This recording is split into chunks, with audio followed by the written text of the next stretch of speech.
오는 2022년 6월 1일 치러지는 제8회 전국 동시지방선거가 1년 앞으로 다가왔습니다. 도내 정치권이 선거 전체비에 분주한 가운데 벌써부터 여야 신경전도 격화되고 있습니다. 내년 지방선거 열기가 빠르게 달아오르는 이유 중 하나는 현 도지사와 도교육감이 3선으로 출마가 불가능하기 때문입니다. 무주공산이 된 도지사와 교육감 선거는 이미 10여 명의 후보군이 윤곽을 드러내고 있습니다. 지역의 대표 일꾼을 뽑는 지방선거, 유권자들의 기준과 기대는 무엇일지 여론은 지금에서 들어봤습니다. 최문순 강원도지사가 대선 출마를 공식화했습니다. 이로써 도내에서 대권 도전 의사를 밝힌 인사는 이광재 의원에 이어 2명으로 늘었습니다.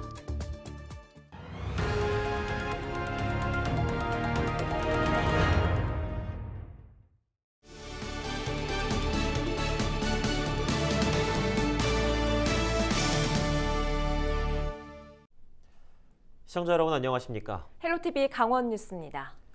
첫 소식입니다. 오는 2022년 6월 1일 치러지는 제8회 전국 동시지방선거가 1년 앞으로 다가왔습니다. 특히 이번 지방선거는 대선과 석 달 간격으로 치러져 더욱 관심을 모으고 있는데요. 저희 헬로티비 뉴스에서는 지방선거를 앞두고 앞으로의 전망과 변수를 짚어봅니다. 먼저 빠르게 대응하기 위해 예년보다 일찍 선거전에 돌입한 여야 상황을 살펴봅니다. 김선화 기자입니다. 1년 앞으로 다가온 제8회 전국 동시지방선거. 내년 3월 치러지는 대선과 맞물려 도내 정치권도 예년보다 빠르게 선거 채비를 시작했습니다. 18개 지방자치단체장 중 12석을 확보하고 있는 더불어민주당. 부스터파트로 불리던 도내 정치 지형을 바꾼 것으로 평가됐습니다. 하지만 정권 심판론과 함께 최근 지역 언론사가 진행한 차기 도지사 후보 적합도 조사에서 야당 후보에 밀려 안심할 수 없는 상황입니다. 이에 따라 찾아가는 소통 프로젝트를 추진하는 등 여론 수렴에 젠걸음을 하고 있습니다. 주민 목소리를 듣고 민심을 파악해 당 운영 방향을 설정하겠다는 계획입니다. 저희 민주당에서 많은 어떤 그 변화 혁신을 통해서 도민들의 마음을 얻기 위한 결국에는 이제 민생을 더욱더 잘 챙기는 게 중요할 것 같다. 그래서 민생을 잘 챙겨서 떠난 도민들의 지지를 다시 회복하는 것, 이게 가장 시급할 것 같습니다. 야당이 국민의힘은 청년층 공략에 주력하고 있습니다. 미래, 경제 등을 주제로 차세대 리더 정책 포럼을 하고 지난 도정의 공과를 따져 새로운 비전을 제시하겠다는 전략입니다. 저희는 유능하고 괜찮은 후보를 도민 앞에 낼 생각으로 열심히 찾고 있고 또 강원도를 위한 정책과 비전으로 경쟁할 생각입니다. 야권이 하나로 통합하여 지금 실정을 벌이고 있는 민주당에 대한 심판 선거가 되도록. 대선 결과가 지방선거의 변수로 작용할 수 있어 여야 신경전도 시작됐습니다. 내년 3월 9일 치러지는 20대 대통령 선거. 더불어민주당 소속인 이광재 국회의원과 최무순 강원도지사가 출마를 선언했습니다. 이 과정에서 국민의힘은 민주당 의원들이 대선 주자 지지 행사에 동원된다며 줄 세우기 정치라고 비판하고 민주당은 당원으로서의 활동이라며 반박해 날을 세웠습니다. 또한 빠르게 달아오른 선거 열기는 혼탁 양상으로 치달을 가능성이 있어 정책 선거에 대한 도민들의 현명한 판단이 요구됩니다. 내년 선거는 조금 더 성숙된 정치 문화에 걸맞는 그런 어떤 그 좀 네거티브가 아닌 그 포지티브하고 그다음에 정말 지역의 발전을 이끌어낼 수 있는 그런 청사진을 누가 더 바르게 제시하는가 아마 그런 것들이. 여야 모두 지역 발전의 적임자임을 자처하는 가운데 남은 1년 동안 강원도의 민심은 어디로 향할지 관심이 모입니다. 헬로티비 뉴스 김선아입니다. 이번 지방선거의 가장 큰 관심은 도지사와 교육감 선거라고 할 수 있습니다. 3선 연임으로 최문순 강원도지사와 민병희 강원도 교육감이 더 이상 출마를 할 수 없게 돼 무주공산인 상태죠. 벌써부터 10명 남짓한 후보군이 윤곽을 드러내며 격전이 예고되고 있습니다. 장진철 기자가 보도합니다. 10년 동안 강원도정을 이끌어온 최문순 강원도지사. 3선 제한에 걸려 더 이상 도지사로는 출마할 수 없습니다. 12년간 강원교육을 이끌었던 민병희 강원교육감 역시 같은 이유로 출마가 제한됩니다. 지방선거에 꽃이라 할 수 있는 도지사와 교육계의 수장인 도교육감 자리가 무주공산이 된 겁니다. 10년이 넘는 세월 동안 강원도정과 강원교육은 진보 성향 정책이 이어졌습니다. 특히 평화와 평준화 등이 가장 대표되는 화두였습니다. 하지만 남북관계가 경색되면서 평화 관련 정책들은 속도를 내지 못했고 평준화 교육은 학력 저하라는 꼬리표를 떼지 못하고 있습니다. 이에 일부에서는 내년 지방선거가 진보 진영의 평가전이 될 것으로 전망합니다. 평화와 번영을 내세웠지만 가장 절실한 과제였던 남북교류에 대한 부분들이 진전이 없음으로 인해 가지고 제1 공약이라고 볼 수 있었던 금강산 관광 개발이 전혀 진전이 없었고 여러 가지 노력은 시도가 있었지만 특히 최근 3년 동안 전국 수능 성적을 보면 전국 최하위를 면하지 못하고 있거든요. 정책 연속성과 정권 교체가 모두 적기로 판단되면서 후보군도 난립하고 있습니다. 무주공산이 된 도지사 자리는 15명에 가까운 입지자가 거론되고 있습니다. 교육감 역시 10명 안팎의 입지자가 이름을 오르내리며 뜨거운 선거전을 예고합니다.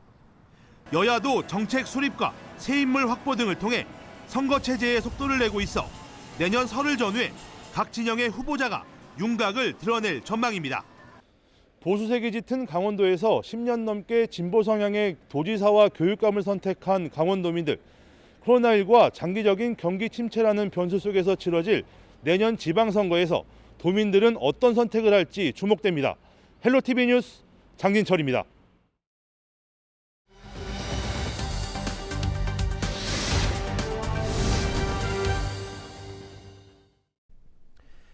앞서 보신 것처럼 지방선거의 시계는 예년보다 빠르게 돌기 시작했습니다. 코로나19와 경기 침체 등의 변수에 대처하기 위해서인데요. 1년 앞으로 다가온 지방선거에 대한 유권자들의 시각과 바람은 무엇일까요? 계속해서 박건상 기자가 유권자들의 목소리를 들어봤습니다. 보수 색채가 강했던 강원도. 하지만 지난 2018년 지방선거와 21대 총선부터 보수 텃밭이라는 인식이 깨지고 변화의 바람이 일기 시작했습니다. 대선 3개월 후 치러지는 2022년 지방선거도 안개 속 상황입니다. 정권 심판과 안정적 정책 유지에 대한 의견이 엇갈리면서 유권자들의 표심이 어디로 향할지 모르기 때문입니다. 1년 앞으로 다가온 지방선거에서 유권자들은 어떤 후보자를 그리고 어떤 정책들을 원하고 있을까요? 시민들의 목소리를 직접 들어봤습니다. 먼저 유권자들은 진보와 보수 등의 정치적 성향보다는 코로나19 등의 위기 상황 속에 일상 회복과 안정적 삶을 찾아줄 수 있는 정책을 갖춘 인물을 찾습니다. 지방선거라는 것은 지역에 있는 지역민들을 대표하는 겁니다. 지역민들에게 더 도움이 될 수 있는 정책을 찾는 것. 사실 지역민들에게 어떻게 하면 조금 더 나은 정책을 찾느냐가 중요할 것으로 보고 있습니다. 예, 대학생들도 많이 오고 하는데 사실 졸업을 하고 나서 강릉에 많이 거주하지 않고 이제 고향으로 돌아가거나 서울로 가는 경우가 많거든요. 그러니까 청년들의 그 취업을 연계해서 뭐 주거나 이런 정책들이 많이 이루어졌으면 좋겠습니다. 어린 아이를 키우는 부모 입장으로서 아이들이 빨리 마스크에서 벗어나서 좀 자유롭게 다시 예전처럼 뛰어놀 수 있는 그런 나라가 됐으면 좋겠고요. 그런 나라가 되기 위해서 노력해 주시는 분이 당선이 됐으면 좋겠습니다. 지역 정주 여건을 개선해 삶의 질을 높이는 것도 중요한 덕목으로 꼽습니다. 좀 소신이 있고 앞으로 우리가 경제가 어렵잖아요. 경제를 일으킬 수 있는 좀 패기 있고 활기찬 사람이 됐으면 좋겠고요. 노력한 만큼 돼야지 뭐 그냥 무조건 뭐 복지해가지고 줄 수는 없고 열심히 사는 사람이 더 잘 살 수 있는 그런 사회가 됐으면 좋겠습니다. 원주 같은 경우는 다른 시에 비해서 너무 이 시민들이 쉴 수 있는 공간이 너무 없어요. 원주 같은 경우 수변공원 아니면 가족 단위로 어린애들 데리고 나와서 놀 수 있는 데가 없고. 이 밖에도 전문가들은 이번 지방선거에서는 더 많은 변수가 있을 것으로 예측합니다. 특히 대통령 선거와 코로나19 사태 이후 집단 면역 형성 등은 민심의 향배를 크게 좌우할 것으로 분석했습니다. 80에서 90%가 대통령 선거 가정과 결과가 영향을 미칠 거다라고 보고요. 이제 두 번째는 아무래도 코로나는 이제 이유가 이제 문제가 될 거예요. 수습을 해야 되는 거니까 코로나 수습과 관련되어진 이슈가 이제 핵심적인 과제가 될 겁니다. 주민의 대변인이자 지역의 대표 일꾼을 선출하는 지방선거. 화려한 공약과 장밋빛 청사진보다는 주민의 생활과 밀착되고 삶을 어루만질 수 있는 정책이 마련될 수 있을지 주목됩니다. 헬로티비 뉴스 박건상입니다. 최문순 강원도지사가 대선 출마를 공식화했습니다. 최 지사는 1일 도민에게 신고한다는 입장문을 통해 오는 3일 국회에서 더불어민주당 경선 참여 의사를 표명하겠다고 밝혔습니다. 또 먼저 대선 출마를 선언한 이광재 의원과 함께 출마하는 것이 마음에 걸리지만 강원도를 비롯한 지역과 지방 위기 극복을 위해 목소리를 내기로 결심했다고 전했습니다. 강원도의 문제는 전체 지방, 지역의 문제입니다. 지역의 인구 소멸, 지역 대학들의 위기, 지역 청년들의 이탈 등의 문제를 정면으로 제기하겠습니다. 대한민국을 분권 국가로 만들어야 한다는 목소리도 내겠습니다. 이와 함께 경선 과정은 물론 임기가 끝날 때까지 도정 현안 해결과 업무에 차질이 없도록 하겠다고 강조했습니다.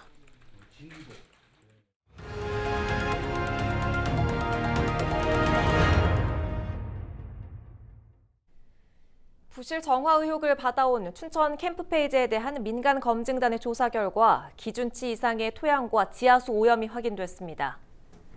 캠프페이지 민간검증단은 1일 춘천시청에서 브리핑을 하고 우선 개발 예정지인 미세먼지 차단숲 지역과 자연학습장 지역 조사 결과를 발표했습니다. 이 결과 36개 지점에서 기준을 넘는 토양 오염과 2개 지점에서 기준치 이상의 지하수 오염을 확인했습니다. 춘천시는 시민의 안전과 안심을 위해 오염된 토양을 모두 교체하는 등 오염 정화에 최선을 다하겠다고 밝혔습니다. 캠페이지는 시민과 미래 세대가 이용할 공적 공간입니다. 무엇보다 시민의 안전과 안심이 최우선입니다. 완벽한 정화를 위해 오염된 토양은 모두 드러내고 외부에 깨끗한 흙으로 교체하겠습니다. 민간검증단은 오는 7월까지 정확한 오염 면적과 오염량 등을 산출하고 9월까지 2차 조사에 나설 예정입니다. 강원도가 전국 최초로 코로나19 대응에 앞장서는 의료와 방역 인력에 대해 수당을 지원합니다. 강원도는 의료 시스템의 안정적 운영과 처우 개선을 위해 재난관리기금으로 10억 원의 예산을 편성했습니다. 이에 따라 코로나19 대응 의료기관 8개소에 감염병 전담 병상에 투입된 의료진과 방역 인력에게 1일 10,000원씩의 수당을 지급합니다. 강원도는 이번 수당이 코로나19 위험에 노출된 의료 방역 인력의 사명감에 대한 최소한의 예우라고 밝혔습니다. 상지대학교가 코로나19 예방 백신 접종을 받은 교수와 직원을 대상으로 백신 특별 휴가 제도를 도입합니다. 백신 접종을 받은 교수 직원은 접종 당일과 다음 날 특별 휴가를 사용하고 이상 반응이 있을 경우에는 하루 더 휴가를 쓸 수 있습니다. 3분기 접종 대상에 포함되는 학생들도 같은 방식을 적용해 수업 공결 처리를 할 예정입니다. 강릉 송정해변 송림 지역에 추진되던 생활형 숙박시설 건립 논란이 일단락됐습니다. 강릉시는 지난달 31일 해당 사업자가 생활형 숙박시설 건립을 포기하고 부지를 시에 매각하기로 했다고 밝혔습니다. 또 해당 업체는 근로자복지회관 인근인 교동 일대에 350세대 규모의 공동주택 사업을 추진하기로 했습니다. 앞서 해당 업체가 700년이 넘은 송림 지역에 생활형 숙박시설 건립을 추진하면서 반대 서명운동이 전개되는 등 주민들의 반대에 부딪혀왔습니다. 평창군이 고령 운전자의 운전면허 잦은 반납 지원을 확대합니다. 평창군은 6월부터 12월까지 한시적으로 운전면허 잦은 반납 신청 나이를 70세 이상에서 65세 이상으로 넓혔습니다. 이 기간 동안 운전면허를 잦은 반납하면 10만 원의 지원금이 제공됩니다. 횡성군이 여성 친화마을 조성을 위해 성평등 마을 규약 만들기를 추진합니다. 이를 위해 여성 친화도시 조성 군민참여단과 성평등 강사 양성과정 수료자 등을 대상으로 성평등 마을 규약 만들기를 교육합니다. 교육을 수료한 마을 활동가는 성평등의 관점으로 마을 규약을 만들고 개정하는 작업에 참여하게 됩니다. 동해시가 다가올 장마철에 대비해 급경사지 붕괴 위험 지역 정비 사업을 추진합니다. 사업 대상지는 산재골과 논골로 30억 원 예산을 투입해 재해 위험 가구 이주와 사면 정비 등을 진행합니다. 이를 위해 6월부터 공사 계약과 본격적인 착공에 들어가 10월 중 모든 정비 사업을 완료할 계획입니다.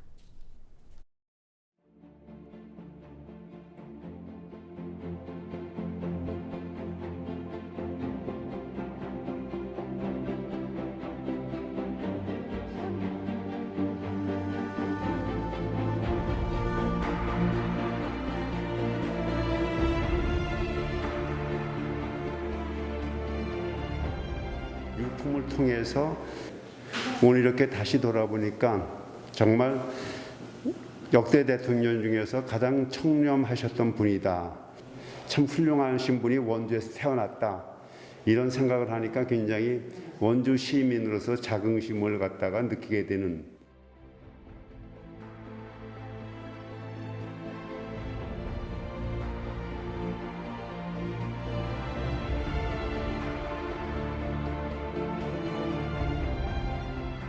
나는 국헌을 준수하고 국가를 보위하며 국민의 자유와 공리의 증진에 노력하고 조국의 평화적 통일을 위하여 대통령으로서의 직책을 성실히 수행할 것을 국민 앞에 엄숙히 선서합니다.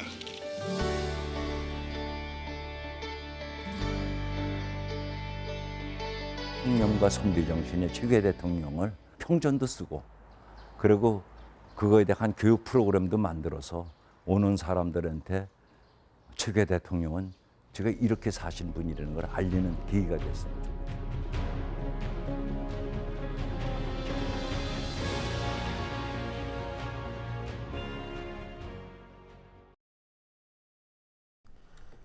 플라이강원이 오는 7월 양양 김포 노선 재취항을 기념해 국내선 무제한 항공권을 재출시합니다.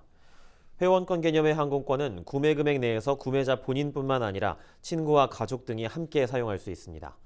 탑승 기간은 연말까지 가능하고 주말과 성수기 탑승에 제한이 없이 사용이 가능합니다. 한 달 동안 진행된 제23회 원주 한지 문화제에 75만 명이 참여한 것으로 나타났습니다. 사단법인 한지개발원은 지난달 1일부터 30일까지 진행한 축제에 4만 5천 명이 참여하고 71만 명이 온라인 체험 키트와 각종 챌린지를 함께했다고 밝혔습니다. 이번 축제는 한지와 현대미술, 공공미술, 디지털 아트 등을 접목해 온오프라인 병행 축제로 열렸습니다. 영월군이 덕포지구 도시재생 뉴딜 사업 활성화를 위해 맞춤형 청년 가게 창업을 지원합니다. 지원 대상은 덕포지구 내 창업을 준비하는 만 19세 이상 39세 이하 영월군 거주 청년 창업자 등입니다. 입점 확정 점포는 최대 1,000만 원까지 리모델링 비용이 지원됩니다. 평창군이 시설하우스 스마트 농업 기반 구축 지원 사업을 추진합니다. 이번 사업은 시설하우스 내 온도, 습도를 자동으로 측정해 스마트폰으로 전송하는 시설의 설치를 지원해주는 사업입니다. 평창군은 시설하우스 총 100곳에 사업비 6,500만 원을 지원할 계획입니다. 태백시는 여성 청소년과 다자녀 가정 여성에게 지원하고 있는 보건위생물품 구입처를 확대합니다. 태백시는 지역 내 CU 편의점 22곳으로 한정됐던 여성 전용 탄탄페이 사용처를 GS25 편의점 등 37곳으로 늘렸습니다. 태백시는 관련 조례에 따라 지난 11월부터 현재까지 모두 1,550명을 대상으로 위생물품 구입비를 지역 화폐로 지원하고 있습니다.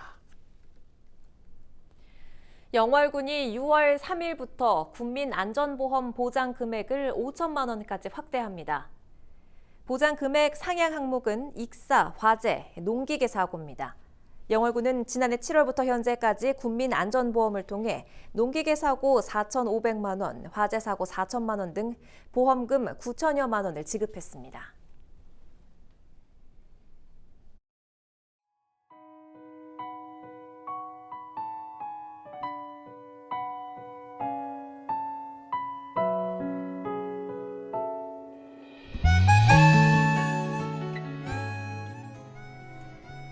핀란드의 어린이 청소년 문화예술 교육센터를 아난탈로라고 하는데요. 회교를 개조해 만들었다고 합니다. 우리나라에도 비슷한 사업이 있습니다. 문화체육관광부가 예산을 지원해주는 사업인데요. 전남 고흥군이 최근 선정됐다고 합니다. 아이들은 물론이고 어르신들도 앞으로 이곳에서 문화예술을 익히게 됩니다. 이곳의 명칭이 꿈꾸는 예술터라고 합니다. 그 이름처럼 꿈꾸듯이 예술을 즐겁게 배울 수 있는 곳이 전국 곳곳에 생겼으면 하고 바라봅니다. 오늘 저희가 준비한 소식은 여기까지입니다. 시청해주신 여러분 고맙습니다. 보물과 같이 간직했던